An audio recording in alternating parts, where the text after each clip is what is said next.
สบายดีสุเจ้ามื้อนี้มีเรื่องสิมาเว้าสู่ทุกคนฟังข้อยไปสั่งทรงมาส่งเฮ็ดเวียกทรงดำเอามาซักแล้วซักปนกับเสื้อตัวนี้ มันลาสีเสียหมดตัวนี้จนลายหมดเสื้อตัวนี้มันมีความสำคัญกับข้อยใด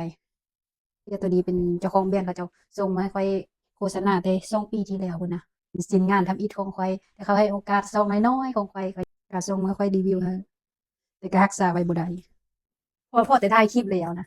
ถ่ายคลิปให้เขาแล้วแล้วก็เฮ็ดสีถึกเสียดายแพรมันงามๆเบิ่งแหมมันก็บ่แพงแล้วก็บ่ถูกแต่มันก็มีความสำคัญต่อข้อยปกติเขาขายแต่4,000กว่าสิบ่ตอนโปรมันก็ประมาณ1,000กว่า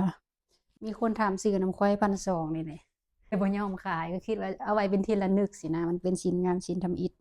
ไปกล้าให้โอกาสเราก็พอดีถ่ายคลิปได้หลายคลิปอยู่แต่มันเป็นอันนี้สิเฮ็ดแนวใดทุกคน สิทิ่มก็บ่อยากทิ่มสินุ่งแนวนี้มันก็คือว่าน่าเกลียดไป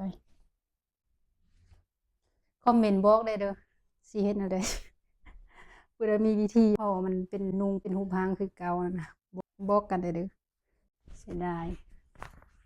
นุ่งแล้วก็ใส่หมวกไปเข้ากับบุคลิกข้อยเลยแต่งตัวแล้วก็ไปเลยสิเฮ็ดแนวใดวะบอกได้เด้อทุกคนบ๊ายบาย